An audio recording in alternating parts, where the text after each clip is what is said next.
Шыңғырлау ауданы орталығында ұлы даланың 7 қыратты спорттық шара ұйымдастырылды. Шара ауданның барлық ауылдық округтерінен командалар қатысып, ұмытылып бара жатқан ұлттық ойындар арқылы баптары мен бақтарын сынға салды.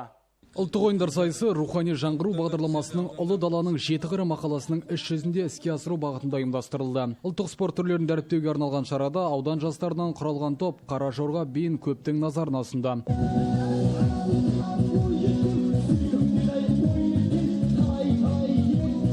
Қазақтың ұлттық биі Қара жорға биі арқылы ашылып, ұмытылып бара жатырған ойындарымызды өскелең ұрпаққа насихаттау.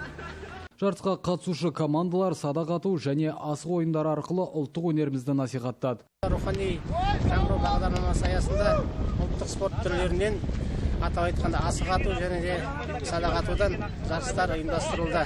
Ол жарысқа ауылдық барлық округтерінен командалар қатысып, өз бақтарын сынауда. Ұзын саны 9 команда қатысқан жарыстың нәтижесінде асық ату сайысынан Тасмола ауылының жастары жеңімпаз деп танылса, дәстүрлі садақ атудан Нұрболат Өтенов бірінші орынға ие болды. Жеңімпаздар мен жүлдегерлер диплом, медаль және естелік сыйлықтармен марапатталды.